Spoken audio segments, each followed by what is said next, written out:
Damai sejahtera Allah yang melampaui segala akal, itulah yang memelihara hati dan pikiranmu di dalam Kristus Yesus Tuhan kita. Amin.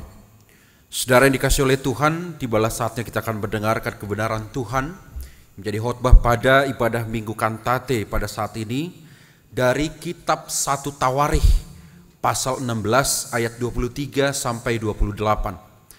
1 Tawarikh 16 ayat 23 sampai 28 tertulis firman Tuhan demikian. Bernyanyilah bagi Tuhan hai segenap bumi, kabarkanlah keselamatan yang daripadanya dari hari ke hari. Ceritakanlah kemuliaannya di antara bangsa-bangsa dan perbuatan-perbuatannya yang ajaib di antara segala suku bangsa. Sebab besar Tuhan dan terpuji sangat, dan lebih dahsyat Ia daripada segala Allah. Sebab segala Allah bangsa-bangsa adalah berhala, tapi Tuhanlah yang menjadikan langit. Keagungan dan semarak ada di hadapannya, kekuatan dan sukacita ada di tempatnya. Kepada Tuhan hai suku-suku bangsa, kepada Tuhan sajalah kemuliaan dan kekuatan. Demikian firman Tuhan. Selamat hari Minggu untuk kita semuanya.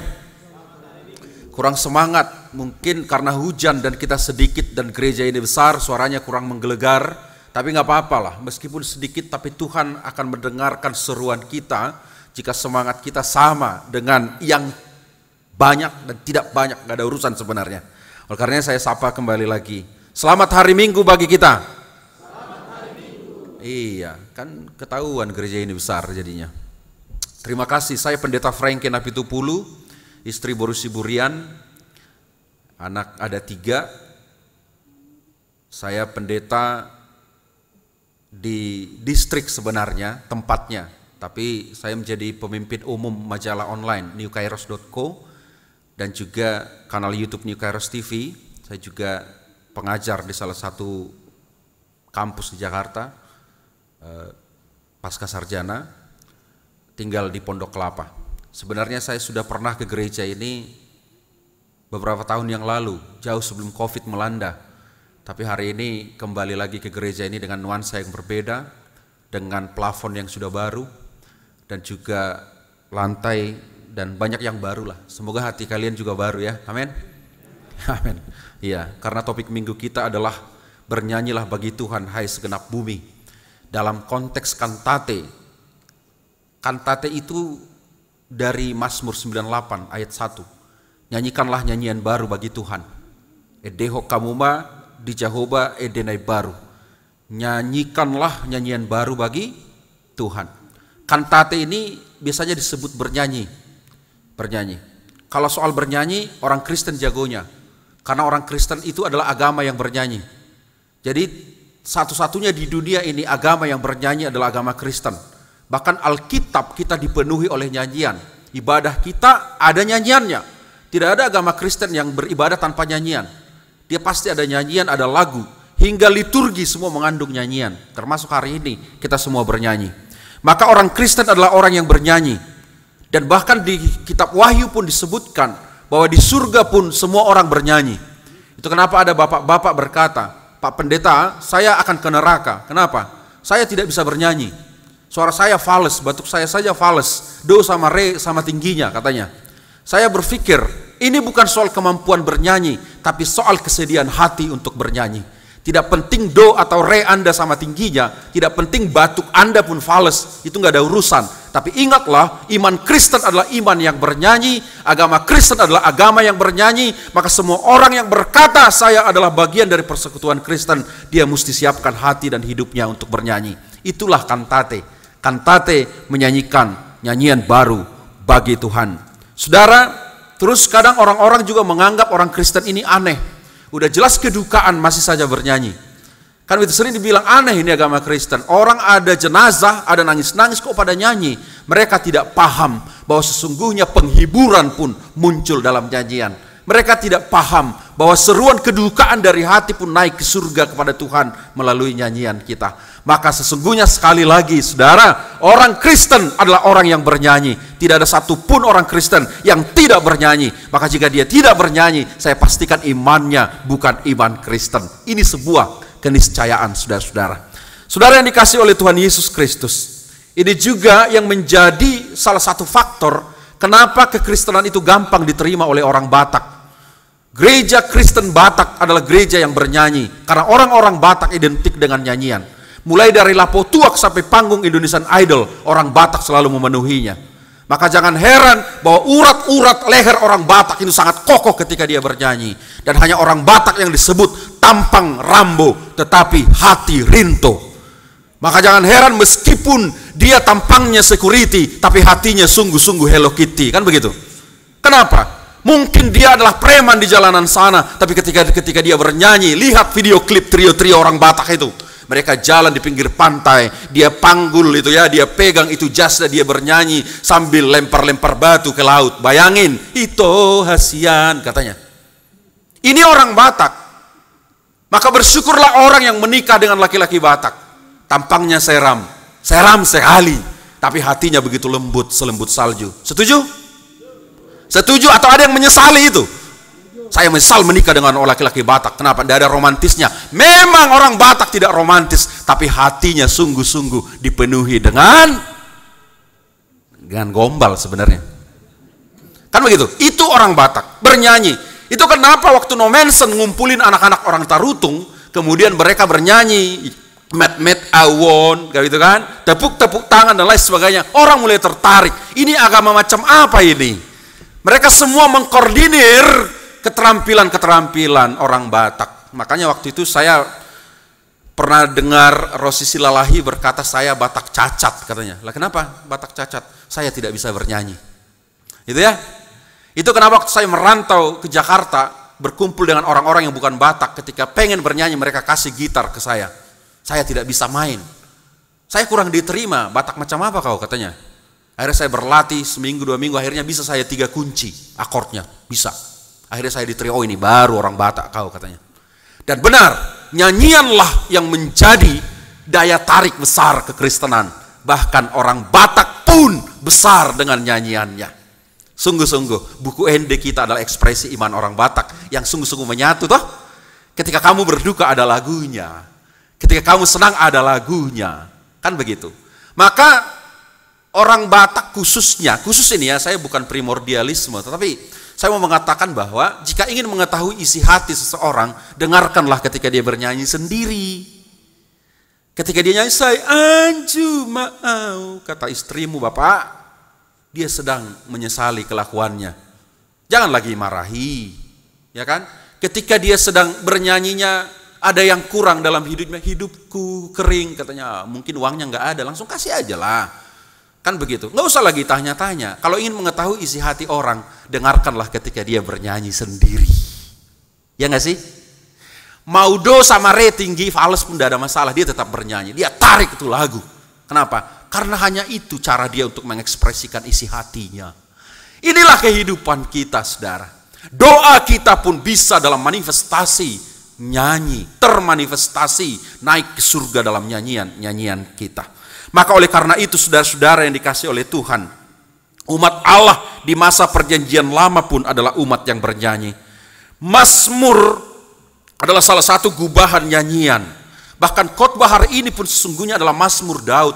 Ketika tabut Allah sebagai simbol kehadiran Allah itu masuk ke dalam kemah Daud, akan diiringi dengan arak-arakan nyanyian. Dan pada saat itu Daud memanggil kumpulan-kumpulan penyanyi, Asaf dan keluarganya, semarganya, yang sebagai orang yang diurapi Tuhan menjadi prokantorium untuk mengumandangkan pujian kepada Allah. Mereka bernyanyi nyaring kepada Tuhan dan kemudian mengangkat kaum Lewi juga sebagai pelayan di hadapan tabut Allah untuk memasyurkan Tuhan dan kembali lagi menyanyikan syukur dan puji-pujian bagi Tuhan.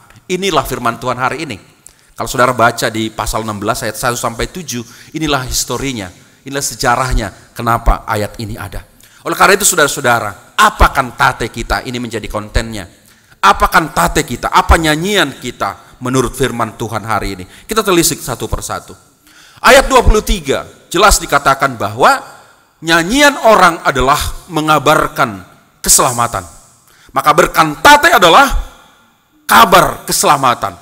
Maka setiap orang akan selalu menyanyikan nyanyian baru dalam hidupnya, karena hidup ini berharga bagi Allah. Berharga bagi Allah. Kita diselamatkan karena begitu besar kasih Allah akan dunia ini, sehingga dia mengaruniakan anaknya yang tunggal. Setiap orang yang percaya tidak binasa, melainkan beroleh hidup yang kekal. Mengabarkan keselamatan. Berkantatelah karena hidup ini berharga bagi Allah. Maka dalam Kristus kita beroleh keselamatan. Kalau ditanya saudara, berapakah hidup hargamu? Ada yang bisa jawab, berapa harganya? Kalau S1 50 juta, S2 100 juta, S3 200 juta, begitu. Ini bukan sinamot, Wak, bukan. Tetapi berapakah harga kita? Harga kita sama dengan tebusan nyawa seorang putra Allah. Siapapun saudara, seperti apapun bentukmu, itulah hidup satu-satunya yang telah ditebus oleh Kristus. Siapapun. Maka jangan pernah menyesali hidup saudara. Maka seburuk apapun yang kau alami hari ini, itulah hidup satu-satunya yang telah ditebus oleh Kristus. Ingat itu. Anda tidak bisa memilih menjadi saya, enggak. Dan saya juga tidak bisa memilih menjadi orang lain, tidak bisa. Anak-anak muda mungkin menginginkan hidupnya seperti Kim Tae Hyung, Lee Min Ho, apa lagi itu. Tapi kenyataan dia mirip Kim Jong Un, it's okay. Gak ada masalah dengan itu. Tapi ingat, Kim Jong Un itulah satu-satunya yang telah diselamatkan oleh Kristus. Amin? Enggak, menyesal. Ada orang ditonjoknya bapaknya setiap pagi. Kenapa? Jelek kali kau Pak, gitu ada. Jangan pernah sesali hidup saudara. Anda tidak bisa memilih untuk menjadi siapa. Tapi dalam Kristus keselamatanmu engkau peroleh. Bahkan dalam keburukan hidup yang kau alami hari ini. Itu yang pertama. Maka bersyukur, bernyanyilah setiap hari secara baru bahwa, oh Tuhan, meskipun aku begini, ternyata aku seharga tebusan Kristus di Golgota. Itu dulu ya, yang pertama. Konten yang kedua, ayat 24, menceritakan kemuliaan dan perbuatannya yang ajaib. Jangan capek mencari kemuliaan dan keajaiban. Hidup saudara itulah keajaiban. Hidupmu itu mujizat, saudara-saudara. Sadarkah saudara bahwa kita tidak pernah bisa menguasai hidup kita bahkan sedetik pun sebenarnya. Saya orang yang kalau tidur mau ada bom pun saya nggak bangun. Saya itu. Ada istilah orang Batak, aspemo asal piak modem, asperes asal piak renges, ada itu. Saya ingat waktu saya masih kecil, masih remaja lah, di kampung. Tiba-tiba saya tidur, kedinginan, saya basah. Ternyata saya sudah di halaman, hujan turun kayak tadi. Ini siapa yang mindahin saya? Abang saya pindahin ke halaman. Saya tidak bisa menguasai hidup saya bahkan dalam tidur sekalipun. Ingat itu. Maka ingat, jangan pernah mencari keajaiban dimanapun, karena hidupmu itu adalah keajaiban. Mujizat toh? Kamu mujizat, maka bernyanyilah dalam dimensi hidup yang telah terima mujizat. Kan Tuhan Yesus menyembuhkan yang buta, yes. Tuhan Yesus menyembuhkan yang lumpuh, iya benar. Tapi ingat, itu hanya tanda bagi orang-orang yang belum mengenal Yesus dalam iman sejati.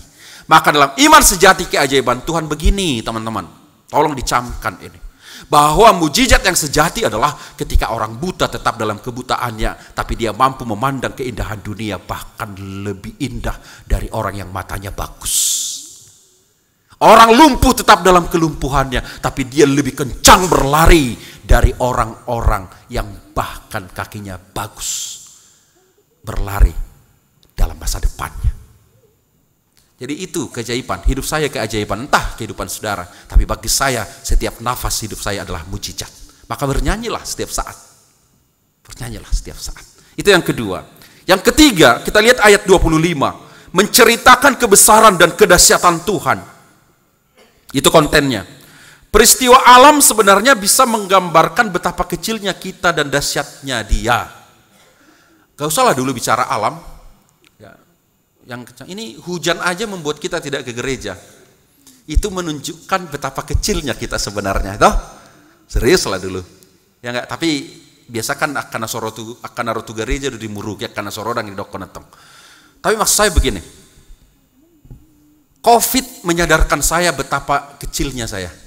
Covid. Saya sudah kena Covid. Satu keluarga kena Covid. Itu menyadarkan saya betapa kecilnya saya. Tahu nggak saudara bahwa coronavirus adalah salah satu virus menurut para ahli virologi, itu adalah salah satu virus paling lemah di dunia ini. Salah satu virus paling lemah. Tetapi lebih dari 20 juta orang selesai dalam waktu singkat. Kita lockdown. Tak ada yang berani ngapa-ngapain. Kecil. Gitu. Lihat tuh yang lewat semua. Penguasa pun kena. Orang kaya kena. Lewat semua. Kita lihat itu semuanya. Donald Trump aja kena COVID waktu itu tuh. Donald Trump. Apalagi kita Donald Bebek kan begitu. Coba kita telisik betapa kecilnya kita ini. Masihkah ada saudara yang menyombongkan diri, merasa diri kita lebih dahsyat dari Tuhan? No. Maka saya akan berpikir 2 kali untuk tidak takut kepada Tuhan.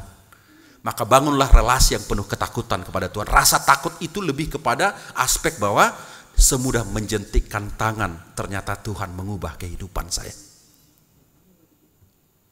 Kan begitu ya? Itu ayat 25. Kemudian ayat 26 yang keempat.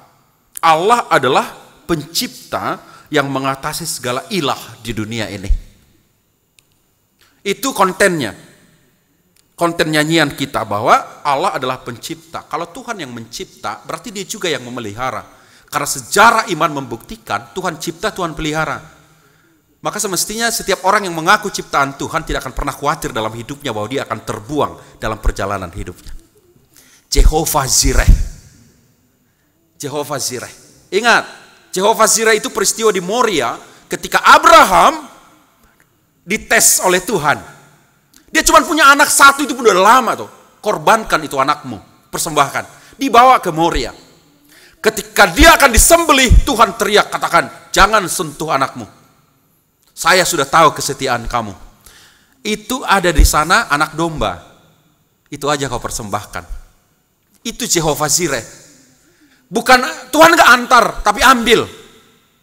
Berkat itu tersedia bagi kita. Kita diciptakan Tuhan persis sama dengan Tuhan juga menciptakan segala yang perlu untuk memelihara hidup kita. Itu nyanyian. Apakah anak-anak muda percaya bahwa jodoh ada di tangan Tuhan? Percaya nggak? Tangan Tuhan apa tangan security? Tangan hansip. Benar, jodoh di tangan Tuhan. Tapi kalau kau nggak ambil, orang lain yang ambil. Berkat ada di tangan Tuhan, benar. Tapi kalau kau nggak ambil, kau nggak dapat apa-apa. Itu kenapa orang Kristen adalah pekerja keras dalam hidupnya. Karena dia tahu dia ciptaan Tuhan. Dia adalah homo faber. Orang-orang yang dikaryakan Tuhan untuk memelihara dunia. Kita lihat Kejadian pasal 1 ayat 26 sampai 27 itu. Kan begitu? Berkat itu ada. Jadi tidak ada orang Kristen pemalas. Gak ada dong. Orang Kristen yang putus asa gitu. Orang Kristen yang merasa bahwa aduh, hidupku ini dari sanopung niopuku nga songono bedang turpu tah morawan gitu kan ya. Jangan begitu. Ya udahlah, lamarlah buru tulang kau itu katanya. Tak bisa, tak ada perempuan. Aku miskin mama, lamarlah buru tulang kau itu katanya. Miskin aku mama, tak ada perempuan yang mau hidup dari nol dengan aku. Banyak katanya. Pergi kau ke pom bensin. Di pom bensin banyak perempuan yang mau hidup dari nol. Dari nol ya pak gitu. Saking patahnya hidup kita. Jika Jehovah Jireh Allah menyediakan, karena dia mencipta kita. Sekali lagi ya, dia mengatasi ilah-ilah. Maka jangan pernah mempertuhankan ilah-ilah saudara. Karena itu berhala toh.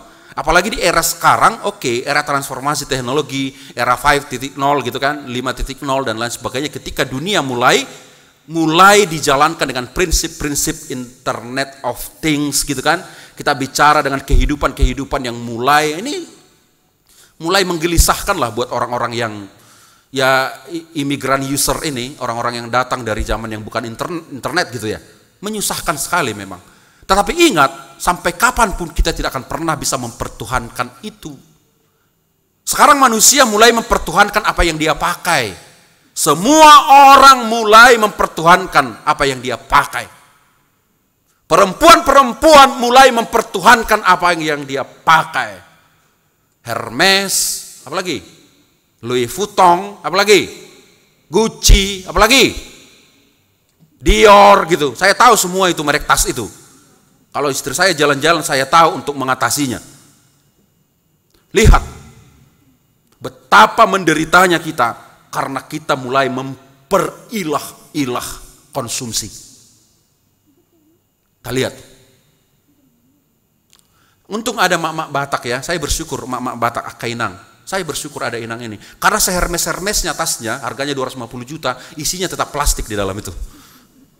Lapet, kacang, saksang masuk di dalam itu semua. Terima kasih mak-mak. Berjuanglah selalu untuk menjadikan Hermes itu nggak ada harganya. Kan seperti itu. Kita harus coba bahwa itu ilah-ilah. Bahkan ilmu pengetahuan sekalipun dalam otak kita tercabut sedikit pun. Ya Tuhan, kita selalu berkata bahwa Stephen Hawking ini anak-anak muda yang sekolah tahu Stephen Hawking dengan teori Big Bang-nya itu besar toh? Yang selalu mulai percaya bahwa ini alam ini muncul dari dentuman-dentuman planet dan lain sebagainya yang menciptakan lubang besar, black hole dan lain sebagainya, sehingga orang mulai meragukan Tuhan. Toh dia juga meninggalnya stroke. Dia tidak mendapatkan apa-apa dalam hidupnya. Jangan memperilah apa yang ada padamu, karena semudah engkau mendapatkan kekayaan, demikian juga semudah itu kau bisa kehilangan itu. Ingat itu. Nyanyian yang berikut kontennya ayat 27. Keagungan dan semarak ada di hadapannya.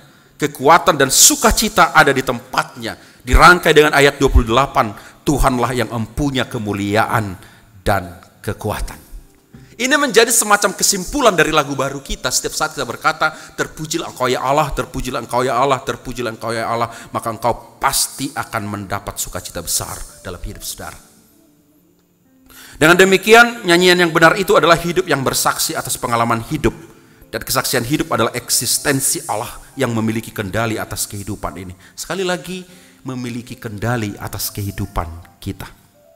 Dan dunia mesti tahu itu melalui hidup kita. Janganlah pula melalui hidup kita, dunia semakin menolak Tuhan. Semakin mendekatlah. Janganlah pula karena kelakuan kita orang menjadi antikristus. No. Saya orang yang mulai malas berkunjungan ke penjara. Saya orangnya. Kenapa? Makin banyak orang Batak di dalam. Napi Tupulu pun banyak. Kesel saya. Apa? Marga apa kau Napi Tupulu? Gereja di mana kau? HKBP katanya. Matilah kau, aku bilang. Ngapain kau ada di sini? Coba ya.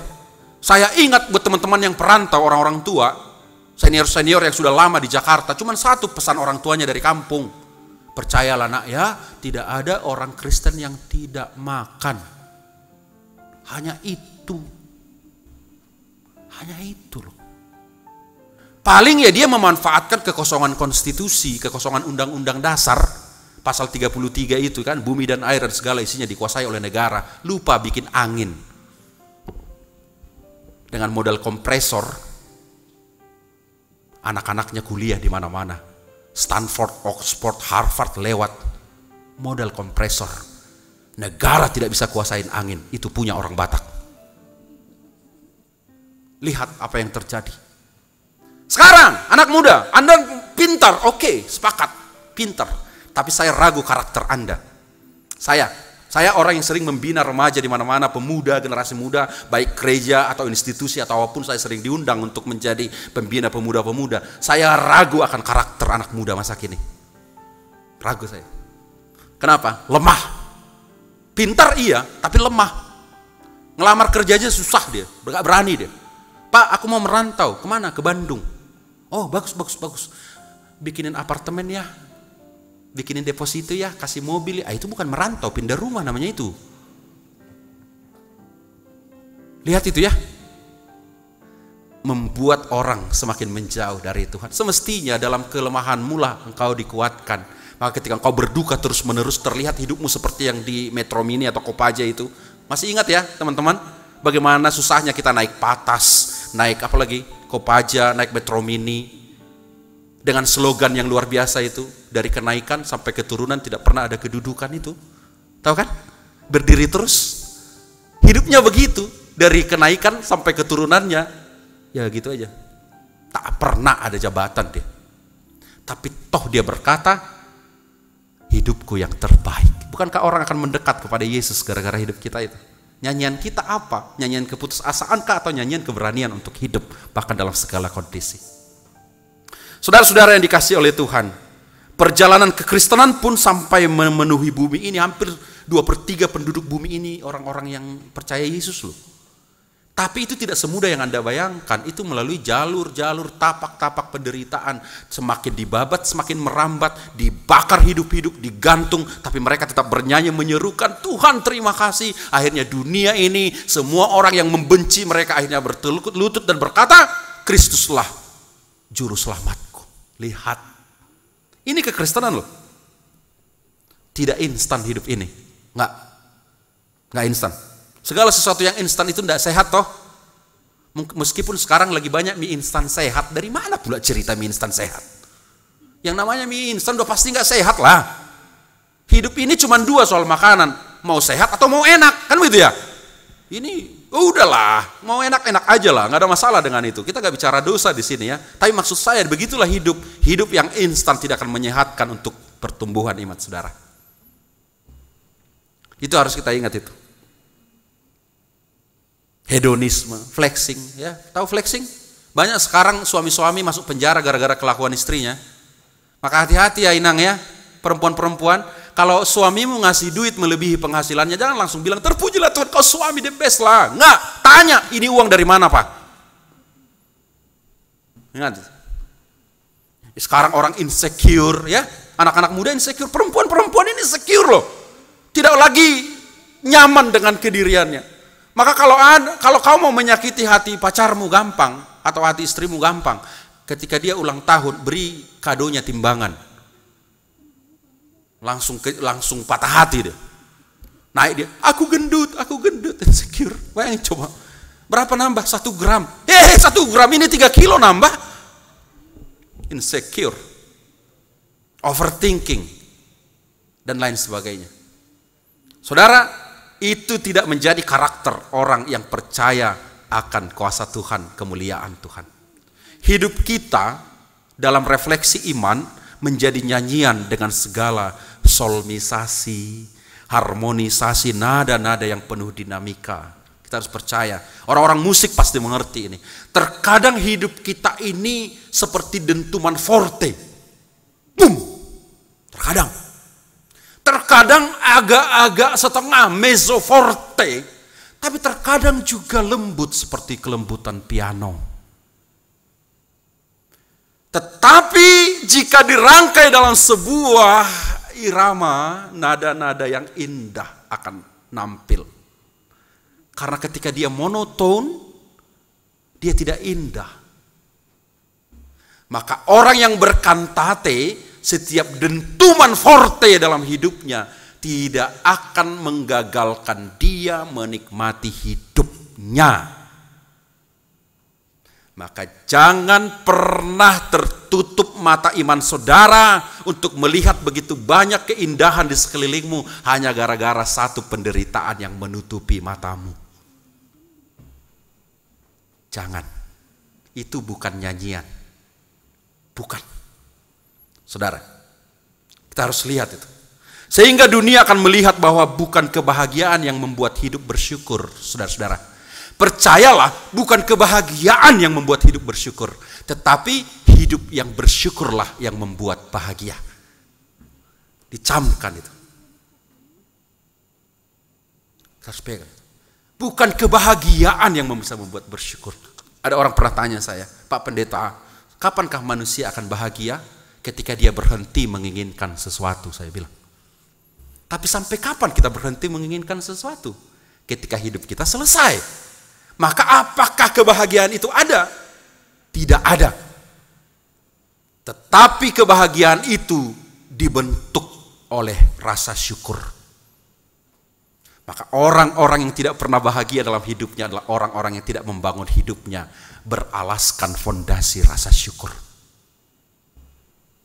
Ingat itu. Mau bahagia dengan istrimu, bersyukurlah memiliki dia. Ya enggak? Iya kan Inang? Gateng do pia mata, noeng. Ini kayak Inang nama tua, kayak Pak lansia yang ada di belakang di lansia nih. Apakah istri Bapak masih secantik waktu muda? Jujurlah dulu, nak pola mabiramu. Anu gak bitok kok ya uja non. Saya pastikan tidak. Ngalah. Saya pastikan Lisa Blackpink lebih cantik dari istriku. Saya pastikan. Tapi saya tetap mencintai dia karena saya selalu bersyukur dia hadir dalam hidup saya. Romantis kan? Romantis lah. Bersyukurlah atas apa yang kau miliki, maka kau pasti akan menikmati kebahagiaan yang sempurna dari Tuhan. Itulah kantate, menyanyikan nyanyian baru bagi Tuhan. Dan ingat, hidup yang bersyukur bersumber dari pengalaman iman dan berlanjut pada pengakuan iman. Ini statement of faith, saudara. Pengakuan iman itu muncul dari pengalaman iman, dan pengalaman iman bersumber akan melahirkan hidup yang penuh dengan syukur. Dan itu sudah cukup menjadi pemberitaan bagi dunia. Cukup. Ketika melihat Anda begitu bersyukur, maka dunia akan berkata, inilah orang-orang yang terberkati. Inilah orang-orang yang penuh dengan penyertaan Tuhan.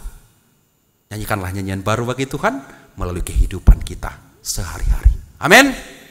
Kita berdoa. Terima kasih Tuhan Bapa di surga, Bapa yang sungguh mengasihi kami. Kami percaya bahwa kami adalah orang-orang yang diberkati Tuhan, yang disertai Tuhan, diselamatkan Tuhan. Dalam segala ketidaksempurnaan kami memandang kesempurnaan Tuhan. Itu menjadi kesaksian kami dalam segala hari-hari kami, dalam segala kekurangan kami, dalam segala keburukan yang mungkin menimpa kami tetap bernyanyi nyanyian baru bagimu ya Allah, melalui keseharian, melalui hidup yang selalu diperbaharui dalam ketaatan, dalam ucapan syukur, dalam kekudusan, dalam kesucian, dalam pengharapan akan kasih Tuhan. Terima kasih Tuhan Bapa di surga. Ini menjadi pengharapan kami menjalani hidup di tengah-tengah suka dan duka, di tengah-tengah perjalanannya, di segala hal yang boleh Tuhan ada bagi kami. Kami percaya Tuhan sungguh-sungguh mengasihi kami. Ini menjadi pengharapan bagi kami, kekuatan juga bagi yang lemah, menjadi kesembuhan bagi yang sakit, menjadi sukacita bagi yang menderita. Dan kami percaya Tuhan adalah nyanyian kami. Bapa di surga, pengharapan itu juga yang dihidupi jemaat Tuhan dalam rumah tangganya, dalam anak-anaknya, dalam sekolahnya, dalam kerjanya, dalam pencarian hidup yang lebih baik, bahkan dalam segala hal relasi interaksi hidup. Mereka tetap bersyukur menyanyikan nyanyian baru bagimu ya Allah. Hidup kami inilah nyanyian kami. Ketika kami memandangkan hidup yang penuh syukur, maka dunia akan menyaksikan betapa Tuhan sungguh baik, sungguh-sungguh memelihara ciptaannya, dan dunia ini akan bertekuk lutut bertelut untuk memuji Engkau, menyembah Engkau. Bahkan kami akan bersama-sama menyanyikan nyanyian baru dalam kehidupan dunia, bahkan dalam kekekalan, kehidupan kekal yang Tuhan siapkan, sediakan bagi kami. Berkati gereja ini, para pelayan, berkati juga jemaat Tuhan dari anak-anak hingga lansia, berkati seluruh program pelayanannya. Kami percaya kehidupan gereja ini menjadi nyanyian baru yang mengumandangkan keselamatan bagi sekelilingnya. Berkati pemerintah kami, bangsa dan negara kami, dunia kehidupan kami. Kami percaya Tuhan, dalam semangat berkantate kami berpengharapan selalu bahwa Tuhan sungguh-sungguh mengasihi kami. Berkati firman Tuhan yang kami dengarkan menjadi kekuatan bagi kami. Dalam Yesus kami berdoa. Amin.